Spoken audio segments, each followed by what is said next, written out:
Ibu bapak dan saudara-saudara yang saya kasihi di dalam nama Tuhan kita Yesus Kristus, bahwa perjalanan hidup kita tahu di mana kita ada hari ini, tetapi kita tidak tahu ujungnya ada di mana. Yang kita tahu pada hari ini adalah bahwa kita sedang menikmati hari ini, kita sedang menjalani hari ini, tetapi di mana perjalanan itu akan berakhir, sesungguhnya kita tidak mengerti. Maka ada dua yang pasti menjadi milik kita. Yang pertama hari ini, lalu yang kedua adalah yang sudah berlalu. Nanti itu adalah pengharapan. Milik kita adalah apa yang kita nikmati saat ini. Dan milik kita adalah apa yang sudah kita lalui. 1 jam yang akan datang, 2 jam yang akan datang, 3 jam yang akan datang, sore, besok, tahun depan, semua adalah pengharapan. Semuanya adalah dalam kendali Tuhan. Walau kita tidak tahu akhirnya di mana, tapi kita mengimani bahwa akan ada kepastian tempatnya, akan ada kepastian akhirnya, akan ada sebuah tempat yang dijanjikan oleh Allah, bahwa akan ada ujung yang membahagiakan bagi setiap orang yang kepadanya Tuhan berkenan. Amin, saudara. Nah, kita tidak tahu apa yang akan terjadi dalam seluruh perjalanan hidup. Kita tidak tahu gelombang, kita tidak tahu tantangan, kita tidak tahu apa persoalan, pergumulan, kita tidak mengerti apapun. Yang tidak kita duga, yang tidak dapat kita prediksi, mungkin saja terjadi. Dan kita baru melalui itu. Kita baru melalui masa-masa COVID dan Corona. Pernah kita duga? Tidak pernah. Tapi sudah terjadi? Sudah terjadi. Apa yang mau kita lihat? Semua keadaan itu Tuhan bekerja, Tuhan berkarya, sehingga semakin kita melihat berbagai peristiwa, di dalamnya kita melihat bagaimana Tuhan memiliki rencana ajaib buat kita. Oleh sebab itu, saudara-saudara, kita perlu melihat pada tujuan, pada sebuah goal, apa yang menjadi bagian masing-masing kita. Bahwa dalam seluruh perjalanan, dalam setiap tahapan-tahapan kehidupan masing-masing kita memiliki tanggung jawab yang harus kita kerjakan. Bukan nanti, tetapi sekarang. Maka masing-masing kita punya bagian yang harus kita lakukan. Bukan tahun depan, tapi sekarang. Saudara dan saya punya kewajiban mengerjakan apa yang Tuhan perkenankan sekarang. Saudara dan saya mengerjakan sesuatu untuk kita raih di masa depan, maka kita kerjakan sekarang, tidak menunggu nanti. Tetapi semua apa yang kita rindukan, kita harapkan, kita inginkan di masa depan, maka tanggung jawabnya kita kerjakan sekarang. Kita lakukan di sini, di hidup ini, di situasi yang Tuhan berikan ini, di semua kesempatan yang Tuhan beri. Tidak ada yang sampai pada tujuan tanpa berbuatnya sekarang. Tidak ada orang yang sampai kepada apa yang dia targetkan kalau dia tidak melakukannya sekarang. Dan tidak ada orang yang meraih sesuatu jika dia tidak memulainya sekarang. Tidak juga pada hal duniawi, apalagi ketika kita berbicara tentang surga. Tidak mungkin kita meraih sesuatu nanti kalau kita tidak mengerjakannya sekarang. Kita semua tidak berurusan secara otomatis dengan hasil akhir, tetapi bagian kita adalah pada proses hari ini. Saudara dan saya, bagian kita adalah proses hari ini. Proses hari ini. Hasil akhirnya adalah berkat Allah. Karena saya yakin juga kehidupan kekal, surga, bukan ditentukan oleh semata-mata kegigihan kemampuan manusia, tetapi adalah belas kasihan Allah bagi mereka yang setia dalam proses. Saudara dan saya ada di bagian itu. Proses, proses dan proses. Dan itulah yang menjadi makna hidup kita yang sesungguhnya. Itulah bagian kita, itulah milik kita, itulah yang harus menjadi tanggung jawab kita. Tidak akan sampai pada tujuannya ketika kita tidak sampai prosesnya. Maka bagian kita, saudara, mari persiapkan dengan baik. Firman Tuhan hari ini katakan ada sebuah penggambaran tentang kerajaan Allah itu dengan dua tipe manusia. Dua saja. Pertama bijaksana, yang kedua disebutkan dalam Alkitab kita bodoh. Bersikap dengan bijaksana itu berarti saudara mempersiapkan pelita. Pelita itu, gambaran pelita itu adalah seperti gambaran tentang keselamatan, dan dalam perjanjian lama pelita itu identik dengan firman Tuhan. Maka disebutkan orang bijak adalah mempersiapkan pelitanya. Mereka mempersiapkannya, lalu itu adalah sebuah gambaran bahwa oleh karena dosa sejatinya manusia itu harus mendapatkan hukuman.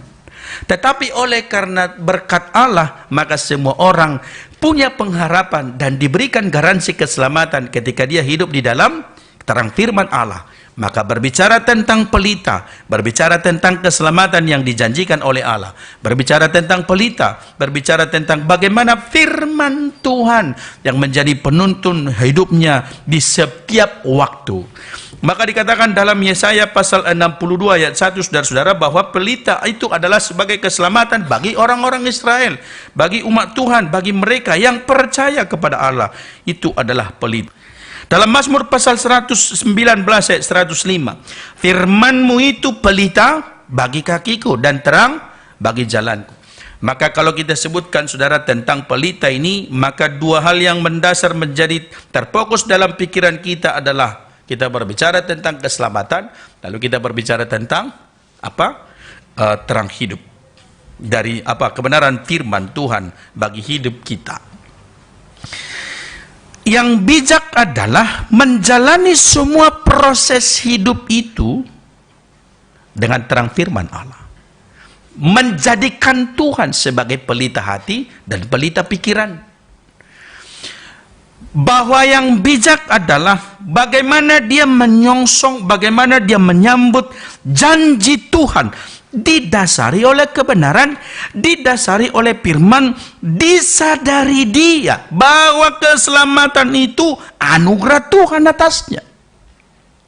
Sehingga didorong olehnya kita bergerak, didorong olehnya kita berbuat, didorong olehnya kita melakukan sesuatu yang terbaik dalam hidup kita.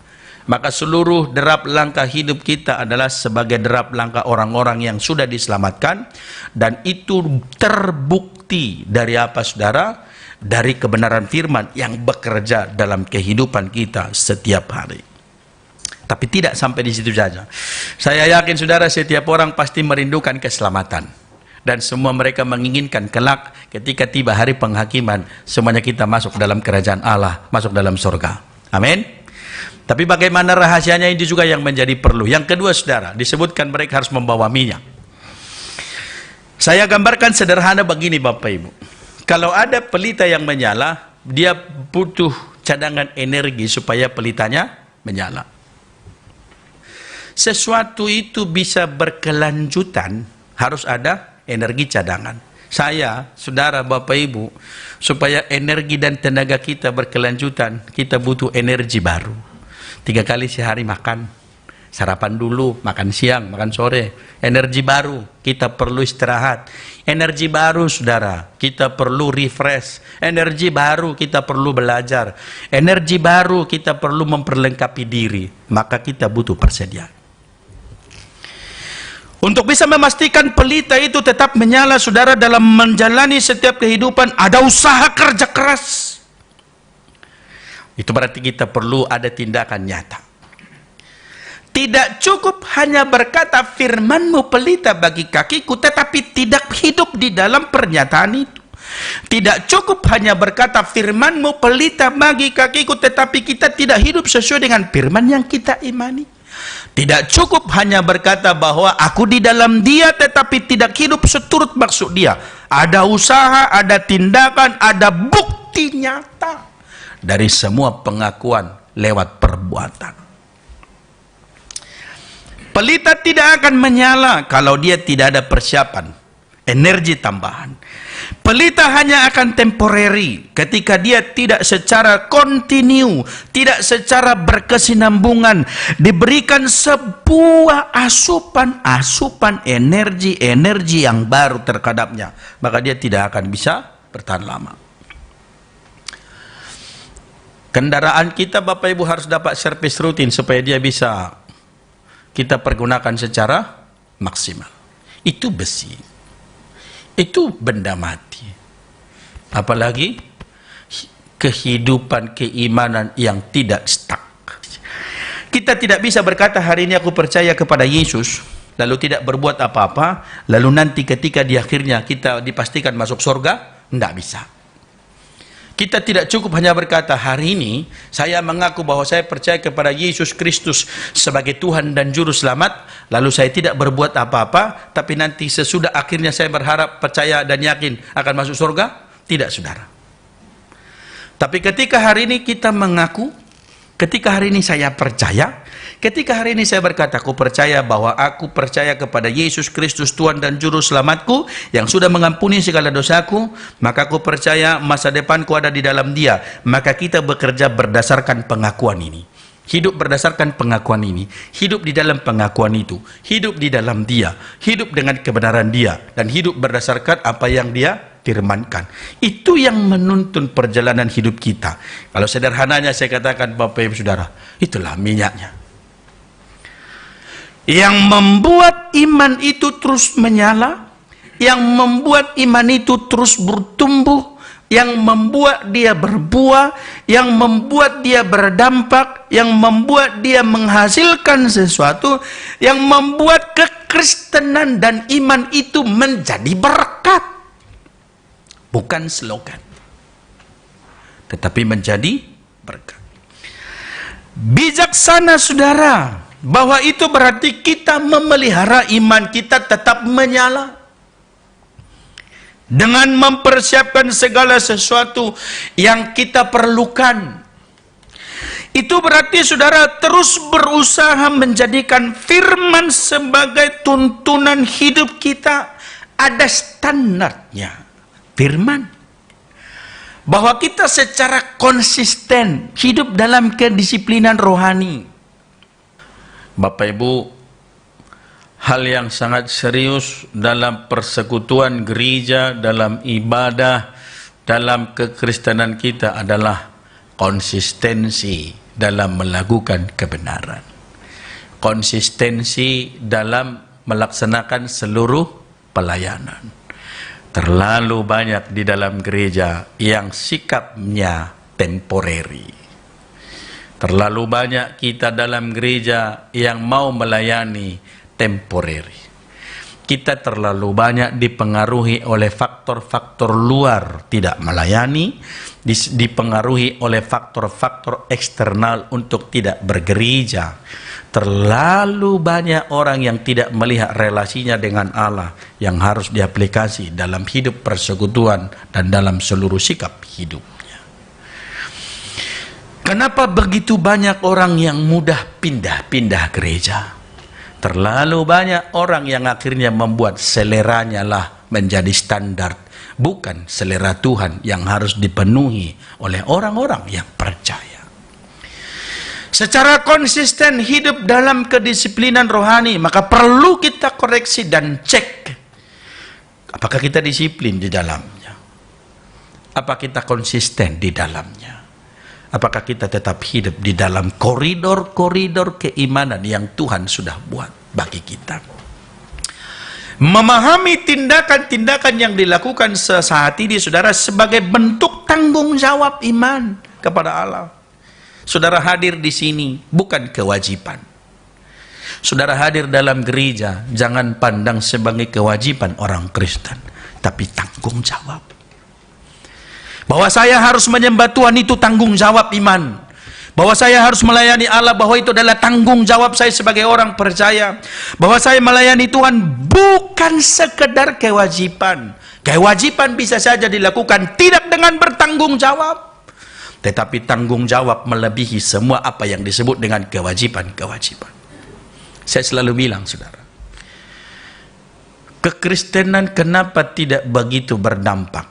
Oleh karena kita tidak bertanggung jawab dalam keimanan. Contoh kecil saja, saudara. Contoh kecil saja. Kalau kita perhatikan banyak aturan-aturan pemerintah secara khusus dalam hal lalu lintas berkendaraan. Kalau sekarang di perapatan Caritas itu kan ada dibuat pembatas. Kan kalau mau belok ke veteran itu sudah ada dibuat pembatasnya. Dan itu jalurnya terpisah. Kalau masuk dari Mayor Ruslan, tidak boleh belok kanan. Tapi berapa banyak yang belok kanan dulu? Akhirnya bikin macet. Kalau saudara arah Palimu, sekarang kan sudah dibuat itu pembatasnya yang panjang. Supaya dari arah Palimu, jangan muter balik di situ. Tapi berapa banyak kemudian yang harusnya maksa muter dari situ. Nyempil-nyempil pun yang naik motor juga bisa. Lalu di mana kita bertanggung jawab soal keimanan? Di mana? Itu hal yang sangat sederhana. Memang mobil kita tidak ada slogan-slogan Kristennya, tapi yang bawa itu dan yang dibawa itu orang yang baru beribadah itu. Maka lakukan sebagai bentuk tanggung jawab, bukan kewajiban. Kalau kita bicara kewajiban, nyolong-nyolong sikit tak apa-apa.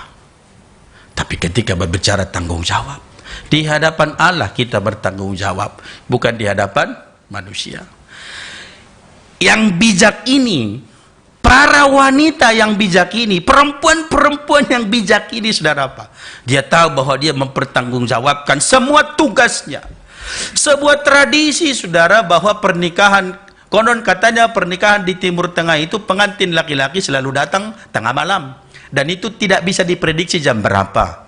Namanya pelita itu punya batas-batas menyalanya. Supaya dia tetap bisa menyala, maka dia bawalah minyak cadangannya. Dia bertanggung jawab soal itu. Itu artinya apa, saudara?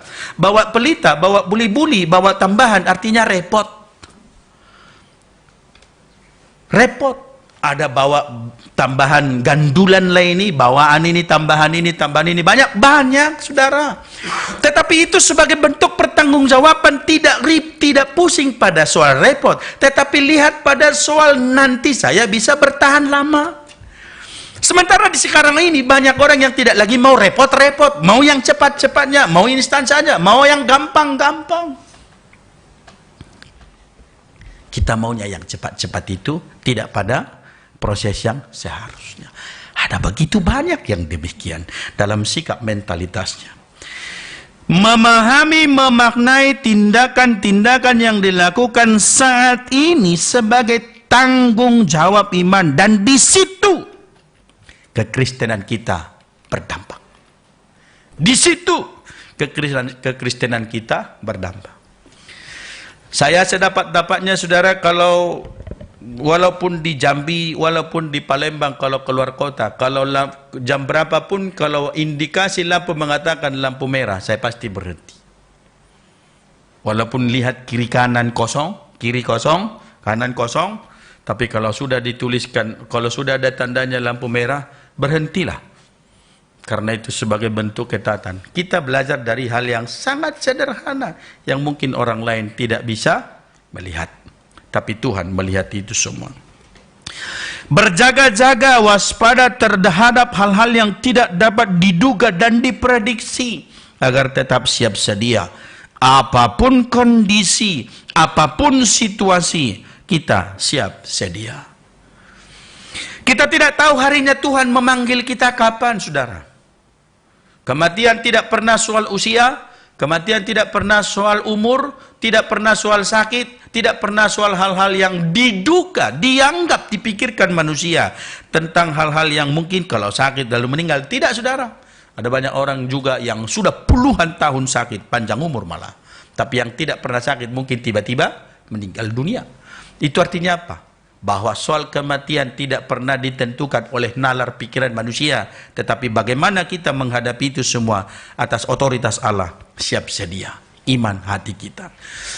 Lalu ada perbandingan yang disampaikan, saudara, dalam ayat ini dikatakan begini. Ada mereka yang bodoh, dalam bahasa Yunaninya itu adalah moros. Bodoh itu bukan secara intelektual, Bapak Ibu, bukan. Tapi bodoh yang dimaksud adalah cuek, tidak peduli, mengabaikan apa yang menjadi kewajiban dan tanggung jawabnya. Adalah bodoh kalau apa yang menjadi kewajiban dan tanggung jawab kita, kita abaikan. Adalah bodoh kalau apa yang menjadi bagian kita tidak kita kerjakan. Maka bodoh dalam hal ini, kata moros dibikan adalah sikap yang cuek, kurang peduli, mengabaikan apa yang menjadi kewajiban dan tanggung jawabnya. Itu adalah sikap kebodohannya. Kalau kita tahu sebagai orang percaya adalah bertindak, berbuat dan melakukan sesuatu, maka adalah bodoh kalau kita tidak melakukannya. Maka apa yang menjadi tanggung jawabnya? Lakukan dan ambil bagian itu. 5 wanita ini tidak melakukannya. 5 wanita ini mengabaikannya. 5 wanita ini tidak membawa persediaan ada apa-apa. Adalah sebuah kebodohan jika seseorang mengetahui apa yang menjadi kewajibannya namun tidak melakukannya dan mengabaikannya. Maka kita cek, saudara. Relasi, keimanan, tanggung jawab di hadapan Allah. Kita tahu tanggung jawab kita apa? Tanggung jawab kita dalam gereja, tanggung jawab di rumah, tanggung jawab di pekerjaan, tanggung jawab sebagai masyarakat dalam semua hal, tanggung jawab. Tapi kita tahu tanggung jawab tidak melakukannya. Itu yang disebut moros, saudara. Bodohlah kita kalau mengabaikan hal-hal yang penting. Dan itu sudah dianggap menjadi sebuah tradisi, sudah biasa dilakukan, tapi dianggap tidak penting. Tidak waspada, tidak berjaga-jaga, tidak ada persiapan, tidak ada perbekalan, saudara. Dan dia sadar sesudah tidak ada waktu. Lalu nanti disadari, waduh, aku salah. Ketika waktunya sudah habis, ketika pintu sudah tertutup, ketika semuanya sudah tidak ada kesempatan, lalu kemudian menyesal. Ingat, saudara, Lazarus dan orang kaya. Orang kaya dia sebut ketika Lazarus dalam hidupnya makan remah-remah yang jatuh dari meja tuannya bersama dengan anjingnya. Dia menikmati semua. Lalu tersadarlah dia sesudah tidak punya kesempatan. Segala hal dia bilang, kasih tahulah Tuhan, tolonglah kembalikan lagi Lazarus supaya hidup. Tapi apa yang disebutkan? Waktunya sudah tidak ada. Kesempatannya sudah tertutup. Oleh sebab itu, saudara, kita lihat dalam Filipi pasal 2 ayat 13-13 dikatakan, kita baca bersama-sama 1-2 ya. Hai saudara-saudaraku yang kekasih, kamu senantiasa taat. Karena itu tetaplah kerjakan keselamatanmu dengan takut dan gentar, bukan saja seperti waktu aku masih hadir, tetapi terlebih pula sekarang waktu aku tidak hadir. Kerjakan keselamatanmu. Kerjakan itu berarti apa? Keselamatan itu akan kita kerjakan dan kita bekerja karena disadari sebagai orang-orang yang sudah diselamatkan. Ayat 13. Karena Allah lah yang mengerjakan di dalam kamu baik kemauan maupun pekerjaan menurut kerelaannya. Tuhan bekerja, bukan diri kita, bukan kemampuan kita semata, bukan apa yang kita mau, tapi yang Tuhan mau. Hari ini kita akan melakukan peletakan batu penjuru, pembangunan pastori dan ruang sekolah minggu. Semua kita harus melihat Tuhan berkenan atasnya, Tuhan berkenan mengerjakannya ketika kita semua dalam ketaatan dan kita boleh melihat bahwa itu tanggung jawab keimanan yang harus kita lakukan. Kami, saudara, terakhir, saudara, apa yang kita inginkan di masa depan? Kebahagiaan kekal? Apa yang kita inginkan di masa depan? Kehidupan yang kekal? Apa yang kita inginkan di masa yang akan datang? Tuhan berkata, marilah anak-anakku yang kekasih aku berkenan kepadamu, maka kerjakan sekarang. Di hidup yang Tuhan beri, di hidup yang masih Tuhan beri, di kesempatan yang Tuhan beri, dalam kesempatan yang Tuhan beri, Tuhan memberi kita waktu mengerjakannya. Tiba waktunya pintu tertutup, berseru-seru tidak ada gunanya. Tiba waktunya pintu akan tertutup, peribadahan selesai. Tiba waktunya buat kita akan selesai. Tiba waktunya akan kita meninggalkan dunia ini. Tiba waktunya bagi kita mengakhiri semua perjuangan. Tetapi ingat, ketika segala sesuatu telah berakhir dalam pikiran kita, tidak berakhir dalam rencana Allah, bahkan Tuhan akan berkata, bagi mereka yang siap sedia, marilah nikmati perjamuan Tuhan ini dan nikmatilah persekutuan di dalam Allah. Amin.